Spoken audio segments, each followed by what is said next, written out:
Bismillahirrahmanirrahim. Assalamualaikum warahmatullahi wabarakatuh. Alhamdulillahi ala ihsanih wa syukru lahu ala tauhidihi wa amtinanih wa syukru lahu ala taufiqihi wa amtinanih wa asyhadu an la ilaha illallah wahdahu la syarika la ta'ziman li sya'nih wa asyhadu anna Muhammadan abduhu wa rasuluhu da'i ila ridwanih. Allahumma shalli wa sallim wa barik alaihi wa ala alihi wa ashabihi wa ikhwanih. Para umat dan akhwat yang semoga senantiasa dirahmati Allah Azza wa Jalla. Kita bersyukur kepada Allah Azza wa Jalla atas semua nikmat yang telah Allah karuniakan kepada kita. Dan insya Allah pada sore hari ini melanjutkan kembali membaca tarjamah dari Syarah Al-Adab Al-Mufrad, yaitu karya Syekh Dr. Muhammad Luqman As-Salafi hafidhahullah ta'ala. Kita masuki hadis nomor 593. Beliau Al-Imam Al-Bukhari rahimahullah mengatakan, Abdullah bin Muhammad mengabarkan kepada kami, ia berkata, Al-Khalil bin Ahmad mengabarkan kepada kami, ia berkata, Al-Mustanir bin Akhdar mengabarkan kepada kami, ia berkata, haddatsani Muawiyah ibnu Qurrah. Muawiyah bin Qurrah mengabarkan kepadaku, qal, ia berkata, kuntu ma'a Ma'qil al-Muzani. Aku pernah bersama Ma'qil al-Muzani. Fa'amata adan 'anit tariq. Ia menyingkirkan gangguan dari jalan. Fara'aitu syai'an fabadartuhu. Lalu aku melihat sesuatu dan aku pun segera menyingkirkannya. Faqal, lalu ia bertanya, ma hamalaka ala ma sana'ta ya ibna akhi? Apa yang membuatmu melakukan hal yang engkau lakukan itu? Qala, maka ia menjawab, ra'aituka tasna'u syai'an fasana'tuhu. Aku melihatmu melakukan sesuatu, maka aku pun melakukannya. Qala ahsanta ya ibna akhi. Engkau telah berbuat baik wahai putra saudaraku. Sami'tu Nabiyya sallallahu alaihi wasallam yaqul, aku pernah mendengar Nabi sallallahu alaihi wasallam bersabda, man amata adan an tariqil muslimin kutibalahu hasanah. Barang siapa yang menyingkirkan gangguan dari jalan kaum muslimin, maka akan ditulis untuknya satu kebaikan. Waman tukubbilat lahu hasanah dakhalal jannah. Dan barang siapa yang satu kebaikannya diterima di sisi Allah, maka ia masuk surga. Ya. Hadis ini hasan li ghairihi. Dalam kandungan hadis ini, yang pertama, dalam riwayat ini terdapat anjuran agar menyingkirkan segala sesuatu yang dapat mengganggu dari jalan kaum muslimin, ya, seperti duri, ya, batu, ya, dari jalan umum pun demikian, yang juga dilalui oleh kaum muslimin tentunya. Bahkan dalam riwayat Al-Bukhari juga disebutkan, bainama rajulun yamshi bitariqin wajada ghusna syaukin 'ala tariq fa akharahu. Ya. Itu tatkala ada seseorang yang berjalan pada sebuah jalan, dia mendapati, ya, ranting duri, ya, yang berada di jalan, baik itu kondisi ranting yang berduri itu masih nempel di pohon sehingga mengganggu bagian atas jalan atau bagian bawah jalan. Fa akharahu, kemudian laki-laki ini menyingkirkannya, mengambil ranting yang berduri tersebut dari jalan. Fa syakarallahu lahu faghfara lahu. Maka kemudian Allah bersyukur kepadanya, berterima kasih kepadanya, dan Allah mengampuni dosanya. Ya, hadis riwayat Bukhari. Taib. Maka dari sini ada keutamaan bagi siapapun yang menyingkirkan gangguan apapun bentuknya, ya duri ataupun batu, atau mungkin kalau sekarang kulit pisang, ya atau mungkin ada bangkai tikus misalkan, kemudian dia singkirkan, ya maka ini dengan niat yang ikhlas, insya Allah akan mendatangkan pahala. Ya. Taib. Kemudian yang kedua, seorang muslim wajib bersikap tawadhu dan tidak sombong, sebagaimana yang dilakukan oleh Ma'qil al-Muzani dan Muawiyah bin Qurrah. Ya, jadi tetap dengan sifat tawadhu, ya, tidak gengsi untuk menyingkirkan ya sesuatu yang mengganggu jalan, apalagi jika itu memang jalan kaum muslimin. Ya, bahkan itu jalan umum pun tetap seorang muslim berusaha untuk menyingkirkan gangguan dari jalan. Kemudian bab 269, menerima hadiah. Hadis 594. Amr bin Khalid mengabarkan kepada kami, ia berkata, Dimam bin Ismail mengabarkan kepada kami, ia berkata, aku mendengar Musa bin Wardan an Abi Hurairah, dari Abu Hurairah. Anin Nabi sallallahu alaihi wasallam qol, dari Nabi sallallahu alaihi wasallam beliau bersabda, tahadu tahabbu, saling memberi hadiahlah kalian, niscaya kalian akan saling mencintai. Ya. Hadis ini adalah hasan, ya. Hadis hasan. Dalam hadis ini ada anjuran agar saling memberi hadiah di antara sesama saudara seiman, di antara kaum muslimin. Ya, kenapa? Karena hadiah ini dapat menambah kasih sayang, dapat melembutkan hati, dan dapat menghilangkan kotoran dalam dada. Ya. Dan setiap orang itu senang kalau dikasih hadiah. Ya, apalagi jika yang mengasih adalah sesama kaum muslimin, ya. Maka ini adalah sebuah anjuran, ya, agar saling memberi hadiah, ya. Niscaya akan tumbuh rasa saling mencintai sesama kaum muslimin. Kemudian hadis berikutnya 595, Musa mengabarkan kepada kami, ia berkata, Sulaiman bin Al-Mughirah mengabarkan kepada kami, an Sabit qala, dari Sabit ia berkata, kana Anas yaqul, Anas mengatakan, ya bunai, wahai anakku, tabadalu bainakum, hendaklah kalian saling memberi, fa innahu awaddu lima bainakum, karena yang demikian itu lebih membuat kalian saling mencintai. Ya, hadis ini isnadnya sahih. Makna tabadalu yaitu hendaknya setiap orang di antara kalian memberi hadiah, ya, kepada orang lain dengan sesuatu yang mampu ia berikan. Tidak harus mahal, ya, tidak harus bernilai tinggi, ya, tetapi sesuatu yang ringan yang bisa dia berikan itu memberikan dampak yang besar, insya Allah. Ya.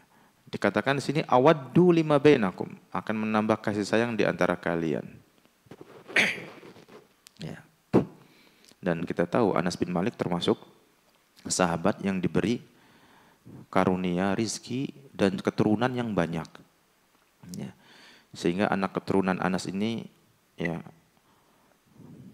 mencapai bilangan 100-an orang, ya, lebih.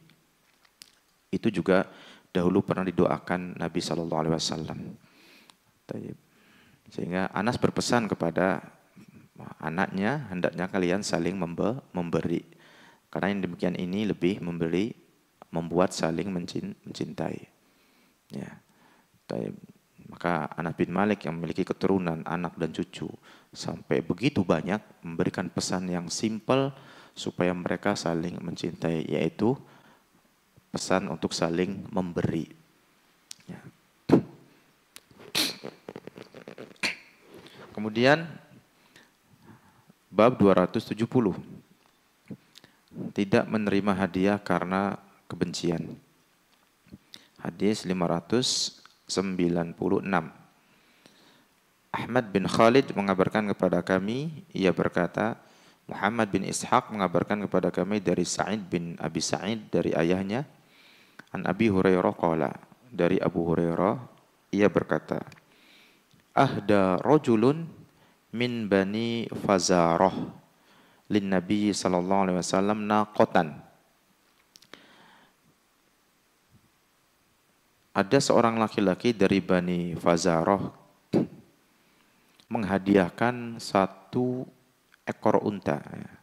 Jadi seekor unta dihadiahkan kepada Nabi sallallahu alaihi wasallam.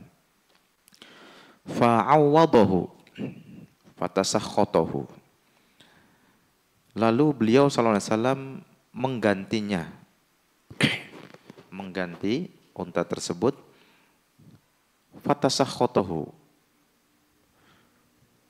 tetapi ia marah. Ya. Laki-laki tadi dari Bani Fazarah malah marah. Fasami'tu Nabiyya sallallahu alaihi wasallam 'alal mimbar yaqul. Ya.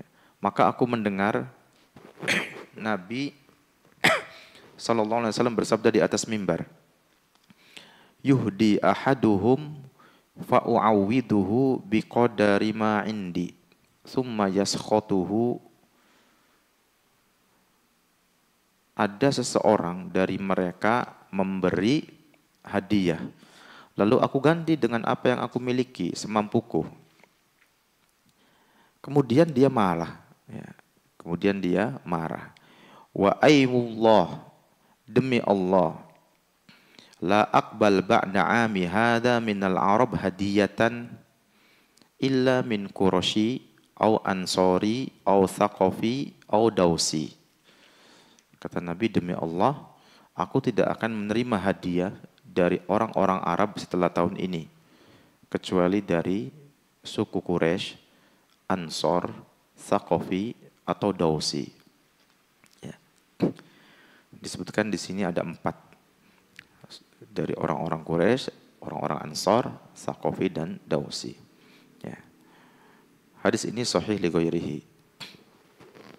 Di antara kandungan hadis ini yang pertama, hendaknya seseorang menerima hadiah dari orang-orang yang secara alamiah memiliki sifat dermawan. Ya. Karena orang yang dermawan ini ya biasanya memang tidak mengharapkan timbal balik. Ya. Dan kita mengenal ada orang-orang yang Masya Allah gampang sekali dermawan membantu sesama kaum muslimin. Ya. Maka hendaknya seseorang menerima hadiah tersebut dari orang-orang yang memang memiliki sifat dermawan. Yang kedua, hendaknya seseorang tidak menerima hadiah dari orang yang mempunyai maksud agar memperoleh balasan yang lebih banyak. Dan ini adalah tabiat manusia yang tadi disebutkan dalam hadis. Dia ngasih hadiah kepada Nabi seekor unta, ketika Nabi balik memberikan hadiah malah marah. Karena mungkin dia melihat untanya tidak lebih baik daripada yang dia berikan kepada Nabi Muhammad SAW. Wallahu a'lam. Jadi hendaknya seseorang tidak menerima hadiah dari orang yang mempunyai maksud tertentu, yaitu agar memperoleh balasan yang lebih banyak. Ya. Baik.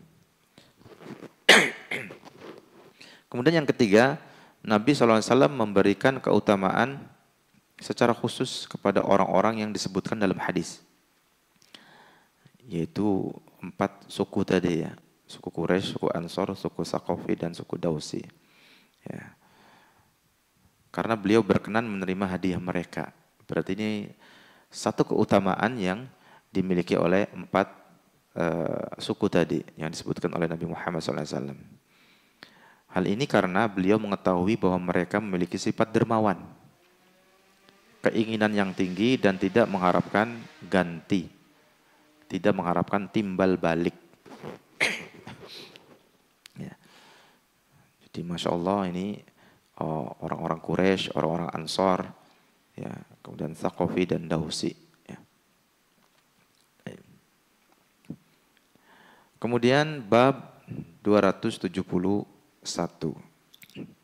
malu. Ini temanya malu.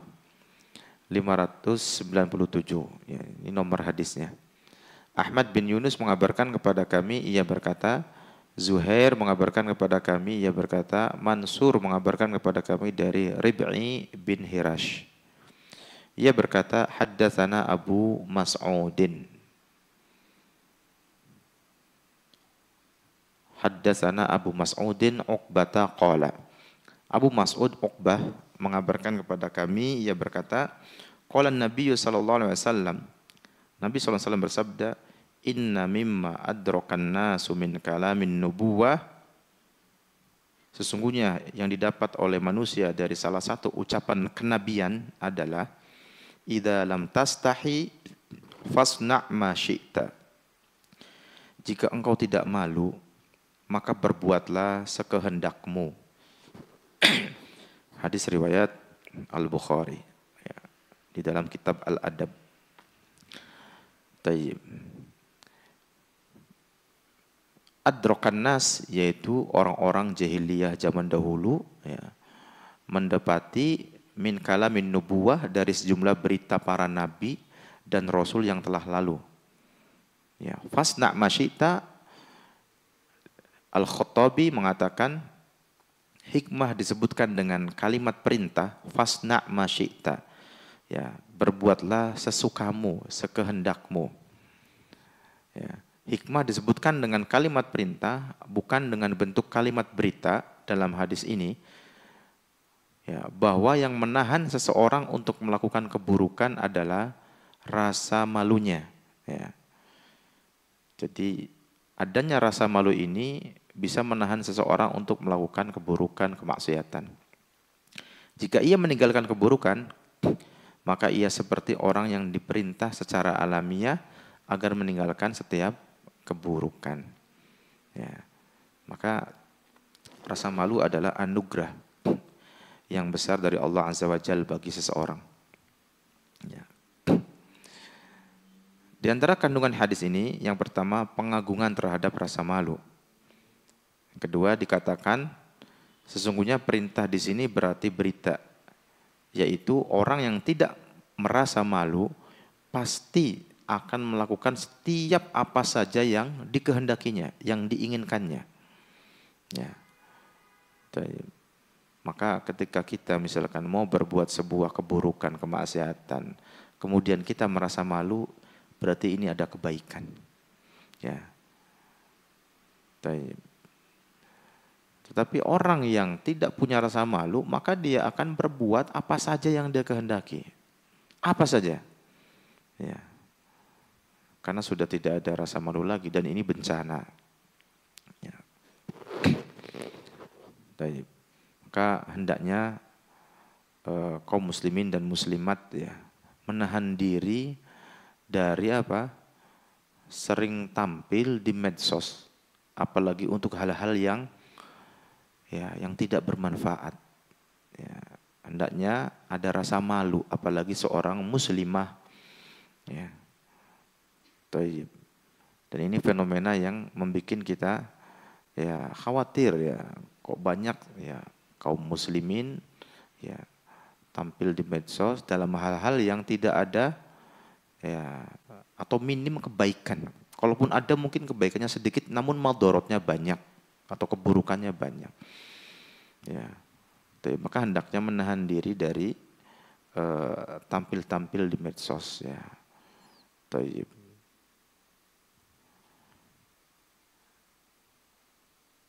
apalagi di zaman yang penuh dengan fitnah. fitnah syubhat dan fitnah syahwat. Taib. Kemudian hadis nomor 598. Muhammad bin Katsir mengabarkan kepada kami, ia berkata, Sufyan mengabarkan kepada kami dari Suhail bin Abi Saleh, dari Abdullah bin Dinar, dari Abu Saleh, an Abi Hurairah, dari Abu Hurairah, anin Nabi sallallahu alaihi wasallam qol, dari Nabi sallallahu alaihi wasallam beliau bersabda, al-imanu bid'un wa sittun. Ya. Iman itu terdiri dari 60 lebih. Ya. Au bid'un wa sab'un, atau 70 lebih cabang, ya. Au bid'un wa sab'una syu'batan, ya. Atau 70 lebih cabang. Afdaluha la ilaha illallah.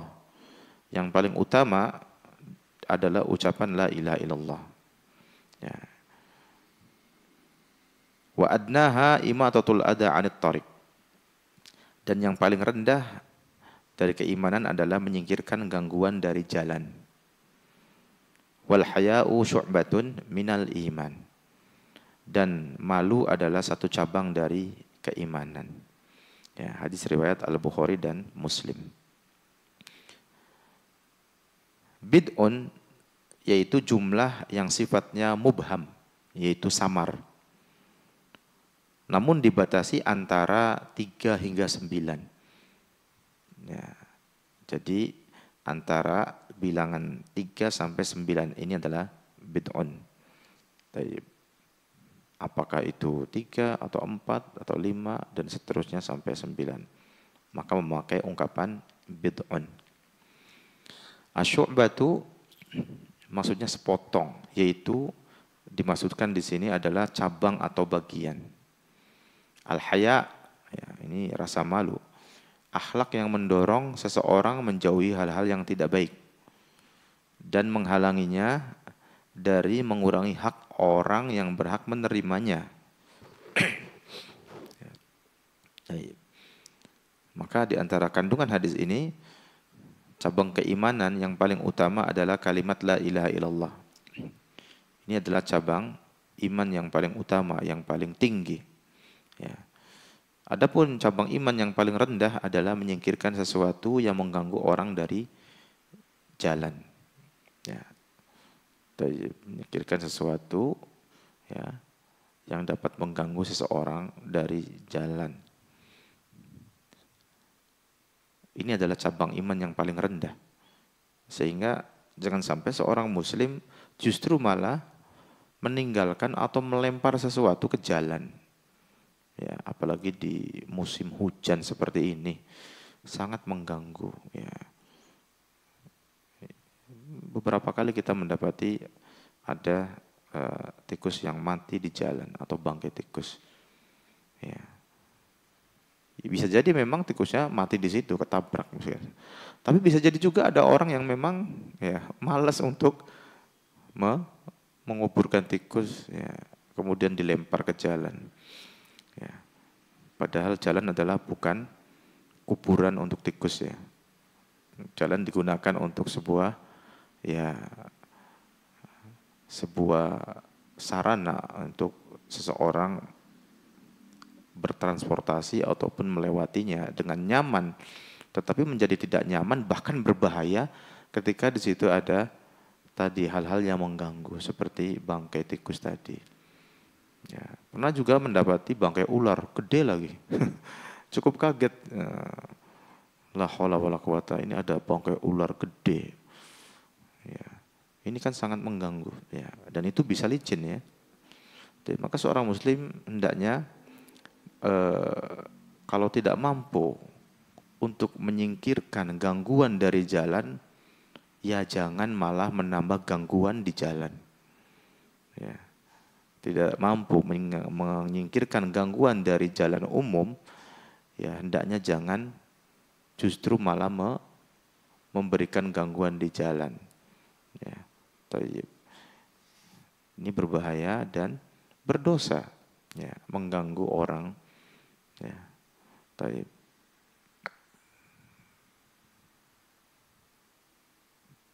Kemudian yang ketiga, peringatan bahwa malu termasuk iman. Meskipun rasa malu tersebut berupa sifat bawaan. Ya. Jadi ada sebagian orang itu memang dia dari sononya memang pemalu. Sejak kecil demikian. Namun terkadang juga rasa malu merupakan sifat yang memang bentukan dan hasil usaha seseorang.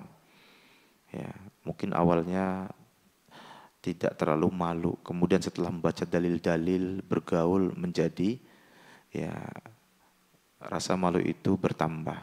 Ya. Jadi seperti halnya berbagai amal kebaikan lainnya. Ya. Terkadang ada orang yang terpacu beramal baik setelah dia mengetahui dalil-dalil keutamaan amalan tersebut. Ya. Dan sifat malu ini adalah sifat yang terpuji menurut syariat. Ya. Kemudian hadis 599. Ali bin Al-Ja'ad mengabarkan kepada kami, ia berkata, Syu'bah mengabarkan kepada kami dari Qatadah. An Abdullah bin Ubaidillah maula Anas. Qala, dari Abdullah bin Ubaidillah maula Anas, ia berkata, Sami'tu Aba Sa'idin qala, aku mendengar Abu Sa'id berkata, kana nabiyyu sallallahu alaihi wasallam ashadda hayaan minal adra fi khidriha. Adalah Nabi sallallahu alaihi wasallam lebih pemalu dibanding gadis yang dipingit, ya, gadis pingitan. Wa kana idza kariha syai'an arafnahu fi wajhihi. Dan jika beliau tidak menyukai sesuatu, ya sallallahu alaihi wasallam, kami dapat mengetahuinya dari raut wajahnya. Ya. Muttafaqun alaih. Ya. Tayyib.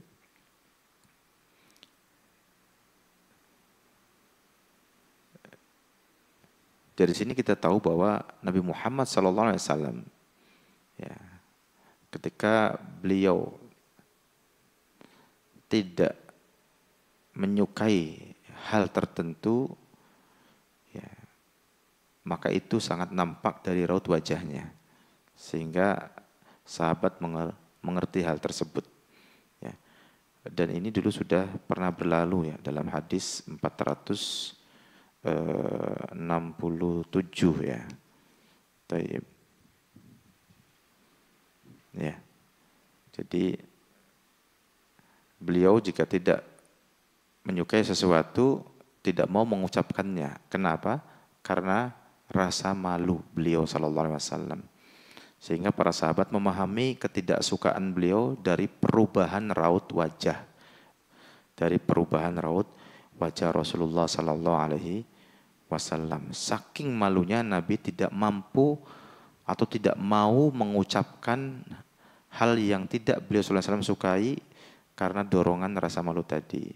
Namun para sahabat mengerti dari raut wajah, ya, dari raut wajah. Maka hadis ini menerangkan tentang keutamaan rasa malu, ya. Dan ini termasuk cabang iman dan merupakan sumber segala kebaikan serta tidak membawa kecuali kebaikan saja. Dan yang perlu diingat adalah, ya, rasa malu di sini adalah rasa malu yang sesuai dengan syariat, ya. Adapun malu yang menyebabkan terlantarnya berbagai hak atau kewajiban, ya, sehingga terjadi pendoliman hak orang lain, maka hal ini merupakan, ya, hal yang merupakan kelemahan dan kehinaan, ya, hal yang negatif yang tidak disebutkan sebagai malu yang sesuai dengan syariat. Ya, maka ketika seseorang punya kewajiban, ya dia tunaikan, nggak perlu mengatakan saya malu untuk melaksanakan hal ini, padahal dia punya kewajiban.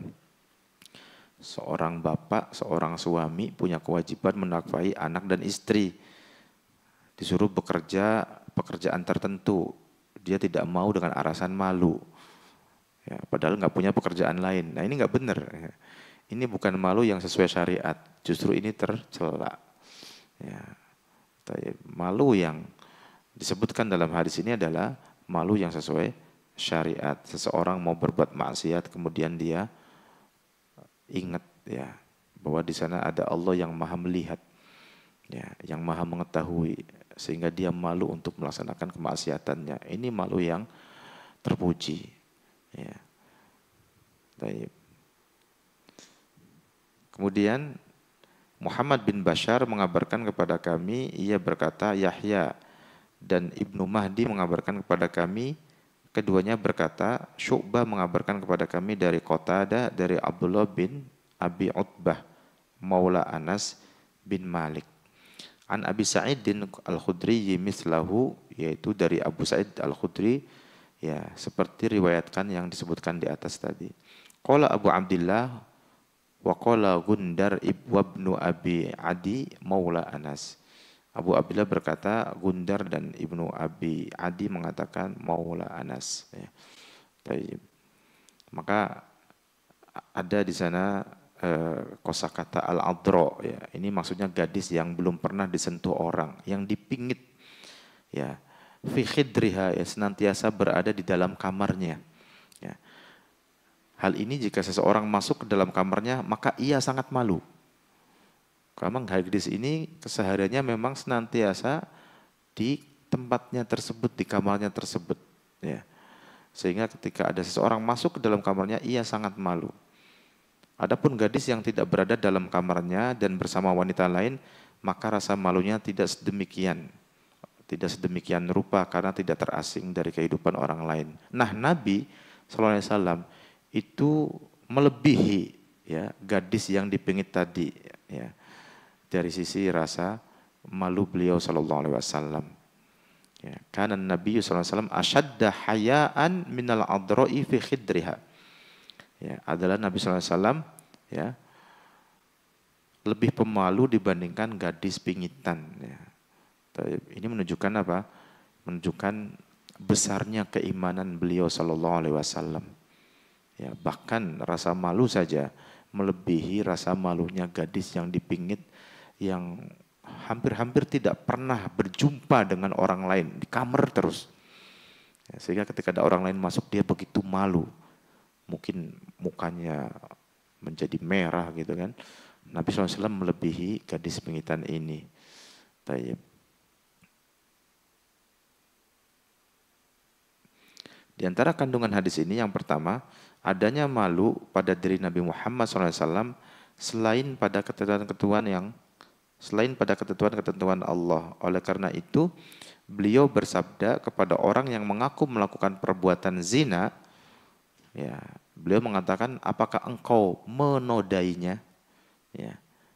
Ini adalah kinayah, ya, kiasan. Beliau tidak menyebutkan lafadz yang sharih, yang jelas, seperti misalkan, apakah engkau menyetubuhinya? Tidak. Tetapi beliau SAW mengatakan, apakah engkau menodainya?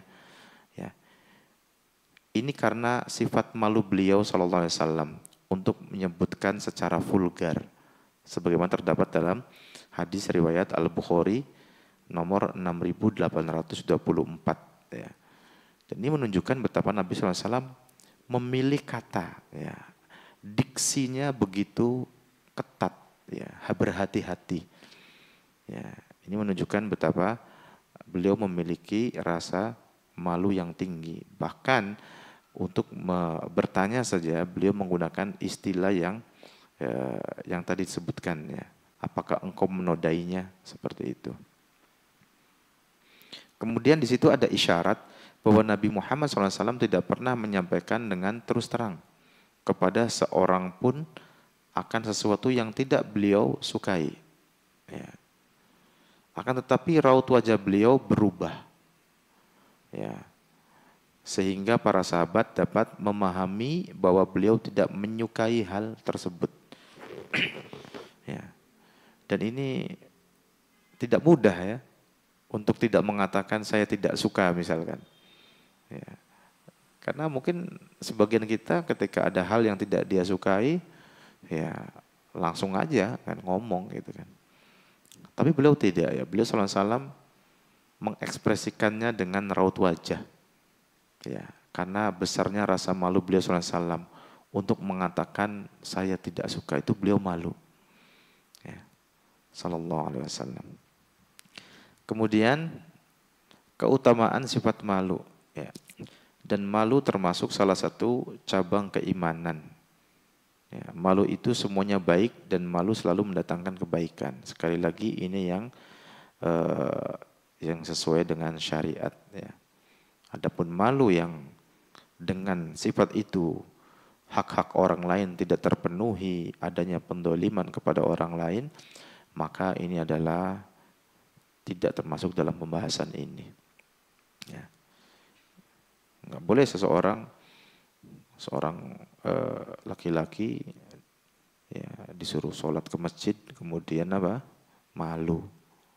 Saya malu mau sholat ke masjid. Ya, tidak ada alasan. Ya. Ini malu yang tidak pada tempatnya. Ya, ini bukan mahmud tetapi madmum. Ya, ini bukan malu yang terpuji tetapi malu yang tercela. Taib. Hadis 600. Abdul Aziz bin Abdullah mengabarkan kepada kami, ia berkata, Ibrahim bin Sa'ad mengabarkan kepada kami dari Salih dari Ibnu Syihab, ia berkata, akhbaroni Yahya ibnu Sa'id ibn al-As. Ya. Telah mengabarkan kepadaku Yahya bin Sa'id bin al-As, anna Sa'id ibn al-As akhbarohu, bahwasanya Sa'id ibn al-As telah mengabarkan kepadanya, anna Utsman wa Aisyah haddatsahu, bahwa sungguhnya Utsman ibnu Affan dan Aisyah radhiyallahu anha telah mengabarkan kepadanya, anna Abu Bakrin ista'dana ala Rasulillah sallallahu alaihi wasallam. Sesungguhnya Abu Bakar satu hari pernah minta izin kepada Rasulullah sallallahu alaihi wasallam untuk masuk ya. Wa huwa muttaji' ala firash Aisyah, labisan mirta Aisyah. Pada saat itu beliau sallallahu alaihi wasallam ya dalam kondisi apa? Dalam kondisi bertelekan ya, di tempat tidurnya Aisyah dengan mengenakan kain panjang milik Aisyah. Itu kain panjang pakaian yang terbuat dari wol, mirtun ya. Fa'adina li Abi Bakrin wa huwa kadzalik. Kemudian beliau sallallahu alaihi wasallam mengizinkan Abu Bakar untuk masuk dan posisi beliau masih seperti itu. Faqada ilaihi hajatahu tsumman sarafa. Kemudian Abu Bakar setelah masuk dan menyelesaikan kebutuhannya, Abu Bakar kemudian pergi. Sumastadana Umar radhiyallahu anhu. Kemudian berikutnya Umar minta izin kepada beliau sallallahu alaihi wasallam untuk masuk. Fa'adina lahu wa huwa kadzalik. Maka beliau sallallahu alaihi wasallam mengizinkan Umar untuk masuk dan beliau posisinya seperti itu ya, sama. Faqada ilaihi hajatahu. Kemudian Umar menyelesaikan kebutuhannya kepada beliau, summan sorofa. Ya. Kemudian Umar pergi. Qala Utsman, kemudian Utsman berkata, summastadantu alaihi. Kemudian aku, kata Utsman ibnu Affan, minta izin kepada beliau sallallahu alaihi wasallam. Fajalasa. Kemudian beliau sallallahu alaihi wasallam duduk. Wa qala li Aisyah. Kemudian beliau berkata kepada Aisyah, ijma'i ilaiki siyabaki, kumpulkan pakaianmu kepadamu. Qala faqadaitu ilaihi hajati. Ya, kemudian Utsman mengatakan, kemudian aku ya menyelesaikan keperluanku ya. Suman soroftu. Kemudian aku pergi. Qala ya, kemudian Sa'id ibn al-As berkata, faqalat Aisyah. Kemudian Aisyah berkata, ya Rasulullah, wahai Rasulullah, lam araka fazi'ta li Abi Bakrin wa Umar radhiyallahu anhuma. Ya. Aku tidak melihatmu terperanjat terhadap Abu Bakar dan Umar. Ya, maksudnya ketika mereka berdua masuk kepada Rasulullah SAW. Kama fazi'ta li Utsman. Ya, sebagaimana engkau terperanjat terhadap Utsman. Ya, jadi berbeda di sini. Sikap Nabi tatkala Abu Bakar masuk dan juga Umar masuk, Nabi tetap dalam kondisi yang sama. Ya, dalam kondisi berbaring atau bertelekan di atas tempat tidurnya Aisyah dengan mengenakan kain panjang yang dimiliki Aisyah. Namun tatkala Utsman masuk, ya, Nabi kemudian mengubah posisinya. Ya, Nabi duduk. Ya, dan mengatakan kepada Aisyah, ijma'i ilaiki siyabaki. Ya, kumpulkan pakaianmu kepadamu. Tayyib. Ditanya seperti itu, maka qala Rasulullah SAW, Nabi SAW menjawab, Inna Utsman rajulun hayy. Sesungguhnya Utsman itu lelaki yang sangat pemalu. Wa inni khasyitu, dan aku khawatir, in adzintu lahu wa ana ala tilkal hal, aku khawatir tatkala aku izinkan dia masuk sedangkan aku dalam posisi yang seperti itu, an la yablugha ilayya fi hajatihi. Ya, ia tidak mau mengutarakan keperluannya kepadaku karena Utsman ini sangat pemalu, ya. Taib. Hadis ini diriwayatkan oleh Imam Muslim. Mirtun itu adalah pakaian yang terbuat dari wol, ya. Pakaian yang terbuat dari wol. Ma fazi'ta li Abi Bakrin wa Umar, maksudnya engkau tidak memperhatikan keduanya dan tidak menyambut masuknya keduanya. Nabi tetap dalam posisi semula bertelekan di atas tempat tidurnya Aisyah. Hayy itu sangat pemalu, ya, rajulun hayy. Ya. Ini adalah sifat Utsman ibnu Affan. Seseorang yang sangat pemalu sehingga para malaikat pun malu kepadanya.